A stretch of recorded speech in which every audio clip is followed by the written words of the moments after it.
उच्च सदन के चुनाव में जनता की सीधी भागीदारी नहीं होती, पर यहां भी अगड़े पिछड़े का सियासी समीकरण साधने का सिलसिला जारी रहता है। भले ही मंच से कोई जाति की जंजीर तोड़ने तो कोई अपने साथ वालों को जकड़ कर रखना चाहता हो, पर उच्च सदन के प्रत्याशी चयन में जाति के दायरे से दूर होने का संदेश क्यों दें? और ये जोखिम कोई नहीं लेना चाहता। सभी दल ये दर्शाना चाहते हैं कि वो ही वर्ग विशेष के बड़े हितैषी हैं। ऐसे में राज्यसभा प्रत्याशी चयन में जात लोकसभा की बिसात तो नहीं। सवाल तो पूछेंगे, पर पहले देखिए चल क्या रहा। पिछड़ा अति पिछड़ा को बीजेपी का टिकट। बहुत बहुत बहुत गदगद है, पूरा बिहार खुश है, पूरा अति पिछड़ा आह्लादित है। ब्राह्मण उम्मीदवार पर जेडीयू का दांव। और अब ये जा करके पार्लियामेंट में जा करके काम करने का मौका दिया है, तो बिहार का और मिथिला का बात हम लोग मजबूती से वहां रखेंगे और काम करेंगे। मोदी नीतीश का मजबूत होगा हाथ। एक सामान्य परिवार की महिला को भारतीय जनता पार्टी ने प्रथम बार बिहार में राज्यसभा सदस्य के लिए उन्होंने नामित किया है। संपूर्ण बिहार की समस्त महिलाओं की ओर से कोटि सा आभार व्यक्त करती हूँ, धन्यवाद देती हूँ। माले का मिला साथ, अखिलेश की जीत पक्की। हम एश्योर करते हैं कि कांग्रेस पार्टी को एक कार्यकर्ता की तरह मजबूत करने का काम करते रहें। राज्यसभा में जात, लोकसभा की बिसात।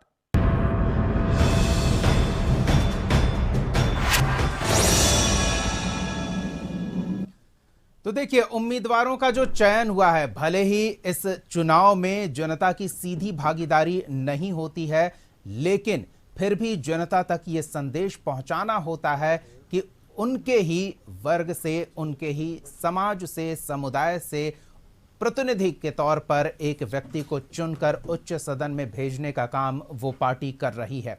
यहां जमकर सियासी समीकरण साधने की पूरी छूट रहती है और बिना ही इसका उल्लेख किए हुए। हालांकि जब प्रत्याशियों की प्रतिक्रिया आपने सुनी तो आपने सुना कि अति पिछड़ा समाज आह्लादित है। अब क्यों वो समाज आह्लादित है? भले ही उसकी भागीदारी नहीं है या फिर जो प्रत्याशी उस समाज से उच्च सदन में जा रहे हैं वो उनके लिए आकर क्या करेंगे, ये तमाम सियासी समीकरण राज्यसभा के चुनाव में सेट करने का खुला खेल होता है। लेकिन सब कुछ पर्दे के सामने होने के बावजूद सब कुछ सामने न होने की बात बताई जाती है।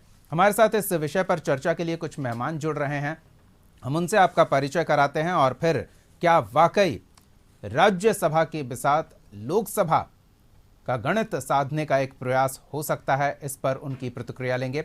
हमारे साथ मेहमान जुड़े हुए हैं। जेडीयू का पक्ष रखने के लिए हेमराज राम जी जुड़ रहे हैं, बीजेपी का पक्ष रखने के लिए राकेश पोद्दार जी जुड़ रहे हैं और साथ ही आरजेडी का पक्ष रखने के लिए जयंत जिज्ञासु जी जुड़ रहे हैं।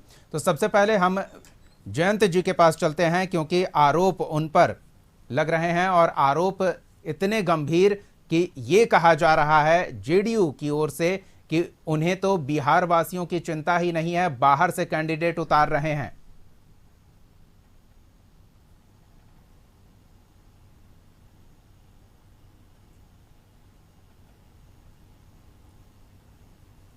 जयंत जी,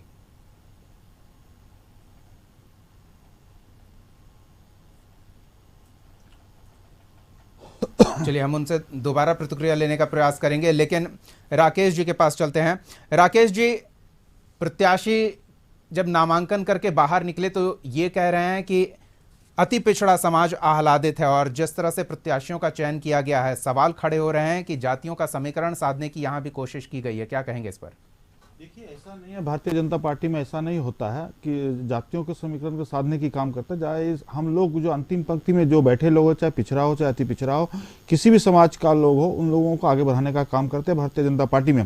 पहला तो इस पार्टी में ना परिवारवाद है ना वंशवाद है। एक आम कार्यकर्ता भी राज्यसभा, लोकसभा या देश के राष्ट्रपति के भिन्न भिन्न पदों पे जा सकते हैं। मैं एक चीज कहना चाहता हूँ, आप देख सकते हैं जिस तरह देश के प्रधानमंत्री ने संसद भवन के अंदर और 33% आरक्षण देने का काम जो महिलाओं को किया था, उसकी शुरुआत हम लोग अपनी पार्टी से ही किए हैं कि कम से कम 2 राज्यसभा हम लोग देने का काम किए, एक बिहार से, एक मेरे ख्याल लगता है बंगाल से हम लोग देने का काम किए। कहीं ना कहीं हम लोग अपनी पार्टी में महिलाओं को भी सम्मान देने का काम कर रहे हैं और पार्टी से ही शुरुआत करते हैं हम लोग। और रही बात, आप देख सकते हैं किस तरह हमारे यहाँ की प्रदेश अध्यक्ष, महिला प्रदेश अध्यक्ष, पहले भारतीय जनता पार्टी की प्रदेश मंत्री रही, फिर जिला मोर्चा में उन्होंने काम की, महिला मोर्चा में, और उसको पता भी नहीं था। वो बेचारी भागलपुर में एक प्रोग्राम में बैठी हुई थी, उसका कुदरती उसका फोन भी बंद था।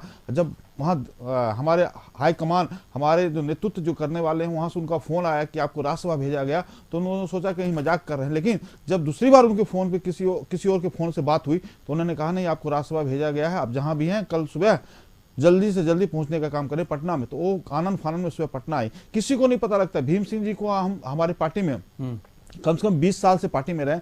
उन्होंने एमएलसी पद त्याग के राष्ट्रीय जनता दल से आए, उसके बाद उन्होंने क्या कहते हैं मंत्री पद से त्याग करके आए, फिर हम लोगों ने आज उनको राज्यसभा भेजने का काम किया। वो भी कोई भी व्यक्ति हमारे यहाँ से आगे बढ़ने का काम मौका हमारे देश। चलिए हेमराज जी से जान लेते हैं। आरोप ये भी लग रहे हैं कि जातीय गणना का श्रेय लेते हैं, पिछड़े अति पिछड़ों की बात करते हैं, उन्हें आगे बढ़ाने, उन्हें अतिरिक्त रिजर्वेशन देने की बात करते हैं, लेकिन जब एक कैंडिडेट की बात आती है तो अगड़े को खड़ा कर देते हैं। ये समीकरण नहीं साध रहे तो और क्या? देखिए, जनता दल यू सभी वर्गों का समान रूप से आदर करती है। और ये जातीय गणना की बात हुई तो जातीय गणना में भी सभी वर्गों को ख्याल रखा गया, और जो रिजर्वेशन का दायरा बढ़ाया गया वो सभी वर्गों को ध्यान में रख के दायरा बढ़ाया गया। तो हम किसी के साथ कोई पक्षपात नहीं, किसी के साथ कोई भेदभाव नहीं, सबको मौका देते हैं, सबके साथ समान रूप से व्यवहार करते हैं। और इस बार जो राज्यसभा जो संजय झा जी को भेजने का जो निर्णय हुआ हमारे आला कमान ने किया जी, तो निश्चित रूप से हमें तो एक ही सीट मिली, लेकिन संजय झा जी जो मिथिलांचल के विकास के लिए, मिथिलांचल के तरक्की के लिए बहुत सारे काम किए। दरभंगा में चाहे एम्स का मामला हो, चाहे एयरपोर्ट का मामला हो, चाहे सड़क पुलियों का मामला हो, चाहे अन्य विकास योजनाओं का मामला हो, हमेशा सरकार में सक्रिय रह करके हमेशा उस क्षेत्र के विकास के लिए लगातार काम करते रहे। और सरकार ने इस बार, हमारी पार्टी ने इस बार उन्हें राज्यसभा भेजने का निर्णय लिया। ये निश्चित रूप से हम कह सकते हैं कि जो एक कार्यकर्ताओं का सम्मान है, हमारे पार्टी के नेताओं का, ऐसे नेताओं का जो हमेशा दिन रात जनता के बीच में रहने का काम किया और जनता की भलाई के लिए काम करने का प्रयास करते रहे। तो आरजेडी की तरह नहीं कि आरजेडी ने तो अपने पीए को, जो संजय यादव उनके पीए हुआ करते थे, उनको भेजने का काम किया है। और मैं साफ तौर पर कहता हूं कि राष्ट्रीय जनता दल के पास कार्यकर्ताओं के लिए सम्मान नहीं है, अपने नेताओं के लिए सम्मान नहीं है। क्या उनके दल में अब्दुल बारी सिद्दीकी जैसे लोग, शिवानंद तिवारी जैसे लोग हैं और कई बड़े हस्ती हैं जो राज्यसभा उनको भेज सकते थे, लेकिन ऐसा उन्होंने कुछ मौके का फायदा उठाना किसे कहते हैं? ये कहते हैं एक तो अपना हित साध रहे हैं और दूसरी ओर विरोधी पर हमला करने का भी मौका तलाश रहे हैं। जयंत जिज्ञासु जी क्या कहेंगे? देखिए, राष्ट्रीय जनता दल सर्व समावेशी राजनीति करता रहा है और लालू प्रसाद जी जब से राजनीति में निर्णायक भूमिका में है पार्टी के अंदर, जनता दल में भी जब वो राष्ट्रीय अध्यक्ष होते थे या फिर मुख्यमंत्री बने, आप विधान परिषद और राज्यसभा में भेजे गए उम्मीदवार समूह को देखेंगे तो हमें अलग से कहने की आवश्यकता पड़ेगी। भीमान पासवान जी दलित समाज से, रामदेव भंडारी जी जो हमारे प्रधान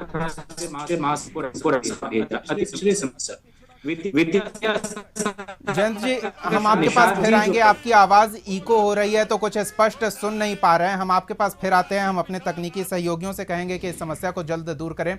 राकेश जी, आपके पास फिर से आते हैं। आप कह रहे हैं कि कैंडिडेट तक को पता नहीं चलता है कि उसका चयन किया गया है, जब चुन लिया जाता है, फोन आता है, तब ये फाइनल होता है। तो एक अच्छी बात है कि संगठन काम करने वाले कार्यकर्ताओं को आगे बढ़ने का मौका देती है, लेकिन सिर्फ इतना ही तो नहीं है। कार्यकर्ता कई हैं और बड़ी संख्या में हैं, लेकिन संख्या 2 ही थी जिस पर कार्यकर्ताओं को चुनाव के लिए उतारा जा सकता था। तो इसमें ऐसा तो बिल्कुल नहीं होगा कि सोच विचार करके ही चुना गया होगा। नहीं, आप देख सकते हैं कि भीम सिंह जी हमारे प्रदेश उपाध्यक्ष थे और दूसरी तरफ जो महिला हमारी थी, प्रदेश महिला प्रदेश अध्यक्ष थी। तो कहीं ना कहीं हम लोग कार्यकर्ताओं को भेजने का काम करते हैं। ऐसा नहीं है, हमारे यहाँ कोई किसी को नहीं पता लगता है कि कोई देश का राष्ट्रपति कैसे बन जाए। अभी ये फिलहाल में देखिए, महामहिम जो हैं हमारे देश के राष्ट्रपति हैं, उनको भी नहीं पता था कि मैं देश की राष्ट्रपति हूं। अब किसान का बेटा एक देख लीजिए उपराष्ट्रपति बने हुए हैं। तो हमारे यहाँ से कोई पता नहीं लगता कौन कहां पर बैठ जाते हैं। बाकी रहा आरक्षण की बात करते हैं, आप देख सकते हैं कि 1133 लगभग विधायक हैं हमारे यहाँ, मतलब 37% विधायक जो ओबीसी से आते हैं। उसके बाद हमारे 163 विधान परिषद है पूरे देश के अंदर भाजपा का, उसमें हम लोगों का 34% योगदान है। कहीं ना कहीं हम लोग हर समाज को ले जाने का, आगे बढ़ाने का काम करता है, किसी को नहीं पता लगता। आप देख सकते हैं मध्य प्रदेश में सब तो यही कह रहे हैं, फिर विरोधियों पर यह हमला क्यों? उनके पास भी 2 ही सदस्यों के चुनाव का मौका था, उन्होंने भी 2 ही सदस्यों का चुनाव किया। मैं आप कह सकता हूँ 2022 में क्या 2 सदस्य का था, तो क्या मीसा भारती जाने के लिए तैयार थी? उन्होंने तो 2020 में तो लोकसभा चुनाव हार गई थी, तो उन्होंने मीसा भारती को कैसे भेजने का काम किया? कोई कार्यकर्ता उनको नहीं मिला। मैं एक चीज कहना चाहता हूं, एक ही परिवार, आपके चैनल पे मैंने कितनी बार कहा कि जब 2000 में जब मुख्यमंत्री बनाने की बात आई, लालू जी जब जेल जा रहे थे, तो उन्होंने अपनी राबड़ी देवी को अपनी पत्नी को बनाने का काम किया। जब बिहार के अंदर उप मुख्यमंत्री बनाने की बात आई, नीतीश जी ने जब उप मुख्यमंत्री का उन्होंने कहा कि मुख्यमंत्री बनाया जाए, तो उन्होंने तेजस्वी जी का नाम रख लिया। जब मंत्री बनाने की बात आई तो तेज प्रताप जी मंत्री बन गए। उसके बाद राज्यसभा भेजने की बात आई, लोकसभा चुनाव हारने के बाद रामकृपाल यादव जी ने चुनाव हरा दिया, तो मीसा जी को भेज दिया। उसके बाद आजकल मैं देख रहा हूं कुछ दिनों से रोहनिया आचार्य भी, हो सकता है कि कल मेरे को लगता है डर कि अगर 2 राष्ट्रीय जनता दल नाम भेजेंगे तो रोहनी आचार्य का नाम ना भेज दें, ऐसा भी लग रहा है। क्योंकि कहीं ना कहीं परिवार के इर्द गिर्द पूरी पार्टी सिमट गई है, ये गंभीर आरोप है।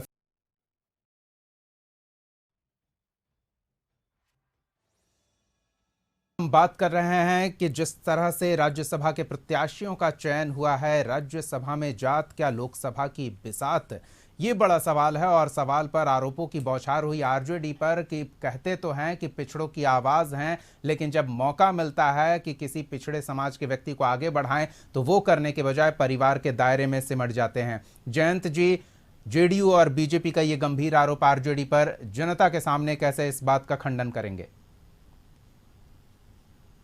राष्ट्रीय राजनीति में आए, मुख्यमंत्री बने या फिर जनता दल के राष्ट्रीय अध्यक्ष हुए, उस जमाने से जो लोग लोकसभा और विधानसभा नहीं जीत पाते थे, उन हर सामाजिक समूह के लोगों का प्रतिनिधित्व उन्होंने राज्यसभा और विधान परिषद में करवाया। मिसाल के तौर पर ब्रह्मानंद पासवान जी दलित समाज से आते थे, रामदेव भंडारी जी जो हमारी पार्टी के राष्ट्रीय प्रधान महासचिव थे अति पिछड़े समाज से, जगदम्बी मंडल जी अति पिछड़े समाज से, विद्यासागर निषाद जी अति पिछड़े समाज से, इन सबको उन्होंने भेजा। राजनीति प्रसाद जी एक सामान्य कार्यकर्ता थे, मधुलिमय की जयंती बरसी मनाते हैं हर साल, उनको भेजा।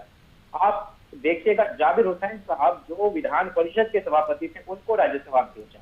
एक लखनऊ, जयंत जी ये सही बात है कि एक लंबी लिस्ट है क्योंकि संगठन लंबे समय से सक्रिय है, लेकिन जनता की याददाश्त इतनी पुरानी नहीं होती है, वो जल्दी तुरंत जो होता है उसे ही ध्यान रखते हैं। इस बार जब मौका मिला तो इस बार तो बिहारी ही नहीं बाहर के व्यक्ति को आपने चुन लिया।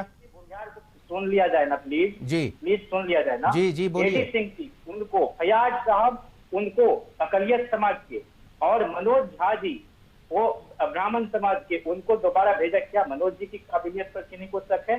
और जहां तक संजय यादव जी का सवाल है, कम लोगों को पता है कि हमारी पार्टी में, चूंकि पीके को तो सब लोग क्रेडिट दे रहे थे 2015 में, लेकिन नेता का कार्यक्रम कहाँ, सामाजिक समूह देखे, जरूरत के हिसाब से सारा कुछ वो बहुत खामोशी के साथ काम करते रहे, लेकिन उनको श्रेय नहीं दिया जाएगा। और संजय यादव जी हमारे नेता तेजस्वी जी और कार्यकर्ताओं के बीच नई दिल्ली में एक योजक निभाते रहे। दुष्यंत कहते थे कि दोस्तों अब मंच पर सुविधा नहीं है, आजकल नेपथ्य में संभावना है। नेपथ्य को बड़ा खराब माना जाता है।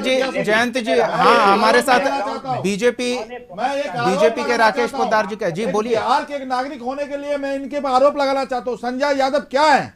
आपके तेजस्वी जी का काम देखते हैं, पैसा वसूली का काम करते हैं, हरियाणा में उनके साथ पढ़ाई करते थे, और आप कहते हैं कि उन्होंने कार्यकर्ता का काम किया। कैसी शर्म की बात है। हमारे बिहार के दुर्भाग्य है कि आपके बिहार हरियाणा से आके उनके एक दोस्त, उनके साथ पढ़ने वाले लोग, और जयंत जी जवाब दीजिए आप। मैं एक चीज और आरोप लगाना चाहता हूं जिज्ञासु जी के ऊपर, राष्ट्रीय जनता दल के ऊपर। वो एक बियर बार में मिला हुआ लड़का है, बियर बार में शराब की दुकान पे दोनों की मुलाकात हुई। बीजेपी प्रवक्ता है राकेश पोद्दार, वो ये आरोप लगा रहे हैं। उन्होंने अपनी बात कह दी, मुझे अपनी बात कहने का मौका जी बिल्कुल, कहा जाए। क्या मतलब है? अभी दीपक जी, एक वाक्य आप मेरी ओर से सुन लीजिए जी। अभी कहा गया कि पीए को आदमी राज्यसभा भेजेगा। अभी कर्पूरी जी को भारत रत्न मिला था। इन लोगों को पता नहीं है कि कर्पूरी जी के पीए अरे भैया अपने घर की बात करिए, कर्पूरी जी पे मत जाइए, अपने घर की बात करिए। हम लोगों ने भारत रत्न देने का काम किया। वित्त मंत्री रहे, पीए को ये कहो कोई कमतर आदमी समझते हैं? सारे अच्छे नेताओं के जितने राजनीतिक सलाहकार होते हैं, बड़े सेंसिबल लोगों को रखा जाता है। मैं तो आपसे यही कहूंगा कि मेरे जैसे लोगों को तेजस्वी जी के साथ जोड़ने का श्रेय किन्हीं को जाता है तो संजय यादव जी को जाता है। और मनोज झा जी, हम जैसे लोग चुनाव लड़ते थे, साधारण छात्र संघ के चुनाव में भी बतौर वक्ता हम लोगों के लिए जो है पब्लिक टॉक में आया करते थे। चलिए जवाब ले लेते हैं। आरोपों का जवाब आपने दिया जयंती जी, लेकिन राकेश जी आप भी ये कह रहे थे कि संगठन के साथ जो जुड़ता है, जो काम करता है, संगठन उसे चुनती है। इनके संगठन से कोई व्यक्ति जुड़ा हुआ था, वो उन्हें लगा कि योग्य है उम्मीदवार के तौर पर राज्यसभा का, उन्होंने चुना। जब आपकी बात है तो ठीक है, उनकी बात है तो पीए था या बिहार के बाहर का व्यक्ति था, किसी का दोस्त यार था, इस तरह के आरोप क्यों? देखिए दीपक जी, मैं इस बात को खारिज करना चाहता हूं। एक भी दिखा दीजिए राष्ट्रीय जनता दल कि संजय यादव ब्लॉक अध्यक्ष रहा या जिला में काम किया या प्रदेश में काम किया या राष्ट्रीय स्तर पे काम किया। नहीं, एक तेजस्वी जी का उनका एक दोस्त है संजय यादव, जो हरियाणा के रहने वाले हैं, भिवानी के रहने वाले हैं, और उनके साथ किसी एक रेस्टोरेंट में इनकी मुलाकात हुई, वहां से इसकी दोस्ती बनी और इन्होंने कहा कि मैं आपके साथ बिहार में काम करना चाहता हूं। उस व्यक्ति ने आज तक संगठन में कोई ब्लॉक अध्यक्ष दिखा दे तो मैं आज आपके चैनल पर चैलेंज करता हूं कि मैं प्रवक्ता पद त्याग दूंगा। हम लोग एक भी संजय यादव का एक भी ब्लॉक अध्यक्ष भी दिखा दीजिएगा तो मैं मान जाऊंगा। में भेजे जाने का हक रखता है। हम संवैधानिक मूल्यों की हिफाजत करने के लिए राजनीति करते हैं। चलिए, संवैधानिक मूल्यों की बात हो रही है। मैं अपनी बात आज मैं कहना चाहता हूं जिज्ञासु जी, दुर्भाग्य है कि इश्क ने वो जुर्रते मजाज डरते नहीं है सियासतें हले जहां से हम लोग वो लोग हैं। अरे डरिएगा क्या है? अरे घोटाला करने वाला लोग डरता क्या? छाती चोरा करके घूमते हैं आप, चारा घोटाला किए हुआ, नौकरी के बदले जमीन लेते हैं आप। तो आपकी तो पूरा छाती चोरा करके घूमने का काम करते, डरिएगा कहाँ से आप तो चोरी करते ही हैं, ऊपर से सीना चोरी कर रहे हैं। चलिए, बीजेपी और आरजेडी के सहयोगियों के बीच सियासी मुद्दे को लेकर ये जुबानी जंग छिड़ गई है। हेमराज जी इस बीच खामोश हैं, वो तो ऐसा लग रहा है मजे ले रहे हैं, लेकिन हेमराज जी फिर से वही सवाल कि जब मौका मिला तो ये और पुख्ता तरीके से आपके पार्टी नेतृत्व ने क्यों नहीं दिखाया कि जिन पिछड़ों को आरक्षण देने की, जिन पिछड़ों के सामाजिक उत्थान की बात करते हैं, उन्हें और बेहतर तरीके से अवसर मिले। देखिए, मैं पहले भी कह चुका हूं कि हमारी पार्टी को एक सीट मिली, जयंत जी आ रहे हैं, और एक सीट में एक ही व्यक्ति को भेजा जा सकता था, और हमने पूरे तौर पर हमने सभी समाज को ध्यान में रखा और मौका मिला। सभी समाज के लोगों को बारी बारी से मौका दिया, और इस बार हमने एक कार्यकर्ता को भेजने का काम किया है, एक नेता को भेजने का काम किया है जो बिहार की मिट्टी से जुड़ा हुआ है, बिहार की गिट्टी से जुड़ा हुआ है, बिहार के विकास से जुड़ा हुआ है, और मिथिलांचल के क्षेत्र में विकास के जो भी कार्य हुए हैं उनकी भूमिका रही है, और ऐसे लोगों को भेजने का काम किया है। हम किसी गैर बिहारी को भेजने का काम नहीं किए। अब आरजेडी के लोग मनोज झा जी को भेजते हैं, ये बात तो समझ में आती है, लेकिन संजय यादव को भेजने का काम जो इन्होंने किया है, एक गलत परंपरा की शुरुआत इन्होंने की है। वक्त का अभाव है, राकेश पोद्दार जी पर, उनकी पार्टी पर गंभीर आरोप है। कोई सामाजिक कार्य किया हो, एक मौका हम राकेश पोद्दार जी को जरूर देना चाहेंगे। परंपरा की शुरुआत की है, बिल्कुल हेमराज जी, राकेश पोद्दार जी को एक मौका मिलना चाहिए, जुड़े भी देर से थे। अब जनता के समक्ष आरोप तो उन पर, उनकी पार्टी पर गंभीर लग गए हैं, अब उनके पास समय है। चलिए जयंत जी अपनी बात रख लीजिए। फालतू आदमी कहीं के। जयंत जी अपनी बात रखिए। देखिए दीपक जी, बहुत दुर्भाग्य इस बिहार का कि जो बाहर से लोग आते हैं, राज्यसभा चले जाते हैं। मैं तो कह रहा हूं, चैलेंज कर रहा हूं चैनल के माध्यम से, आपके चैनल के माध्यम से मैं चैलेंज कर रहा हूं कि संजय यादव को दिखा दीजिए कहीं नहीं, एक बार ब्लॉक उनकी बात अध्यक्ष हो। चलिए, चैलेंज आपका स्वीकार किया उन्होंने, उनकी बात भी सुन लेते ब्लॉक हैं। अध्यक्ष भी हो, चाहे जिला में काम किया हो या प्रदेश में काम किया हो या राष्ट्रीय लेवल पे संजय यादव काम किया हो तो मैं मान जाऊंगा। नहीं, एक उनका दोस्त है। राकेश जी, एक बार सुनते हैं। आपकी पार्टी ललायत है, आपकी पार्टी में भी कोई संजय यादव हो जाए, ये आप लोगों की लालसा है। अरे आपने तो संजय यादव आपने तो अपने दल बहुत के नेताओं शालीन, का मर्यादित करने का काम किया। पर्सनालिटी के मालिक, सिद्दीकी जी को भी भेज देते थे, बड़बोलापन उनके अंदर शिवानंद नहीं, तिवारी जी को भी भेज काम देते। करते हैं संजय जी। और कई चेहरे थे जिनको भेज सकते थे, लेकिन आपके वो लिए तो बताएंगे थी किनको कि सबके भेजना है। पैर के तरके उनका हमारी पार्टी छोटा का करना। नेता दीपक जी मैं कहना चाहता हूं, ये इसलिए उनकी संजय यादव की बड़ाई मारते हैं कि आज कहीं इस ब्लॉक में काम करते होंगे या प्रदेश कमेटी में काम करते हैं, इनका भी इनके कहने से उनका भी प्रमोशन हो जाएगा, इनका भी प्रमोशन होने वाला है, इसलिए संजय यादव की बात व्यक्तिगत हम ना जाएं तो बेहतर है। बहरहाल देखना दिलचस्प होगा कि आगे क्या होता है। चलिए, कम उम्र का राज्य कार्यकारिणी का सदस्य बनाया गया, तेजस्वी जी ने बनाया। चलिए हम किसी के नहीं, जयंत जी आपकी बात है, आपके पार्टी का ये निर्णय है कि वो किसे किस आधार पर चुनती है। चूंकि आपके सियासी प्रतिद्वंदी हैं तो ये प्रहार कर रहे हैं, व्यक्तिगत रूप से इसे ना लिया जाए। बहरहाल वक्त का अभाव है। बहुत बहुत धन्यवाद हमारे साथ जुड़ने के लिए हेमराज राम जी, राकेश पोद्दार जी और जयंत जिज्ञासु जी, इस चर्चा में शामिल होने के लिए। इतना तो साफ हो चुका है इस चर्चा में कि क्षेत्र का मुद्दा हो या फिर व्यक्ति विशेष के टाइटल का, यानी कि वो किस समाज से आता है उसका मुद्दा हो, दल प्रत्याशी के चयन में, चाहे वो सीधे जनता से जुड़ा चुनाव हो या फिर उच्च सदन जहां जनता की सीधी भागीदारी चुनाव में नहीं होती है, वहां भी इस बात का ख्याल जरूर रखा जाता है। अब देखना दिलचस्प है कि ये जो सियासी समीकरण साधने का प्रयास है ये लोकसभा में कितना कारगर साबित होता है। अगली बार एक और सवाल के साथ हम जुड़ेंगे। आज के लिए इतना ही। देखते रहिए कशिश न्यूज।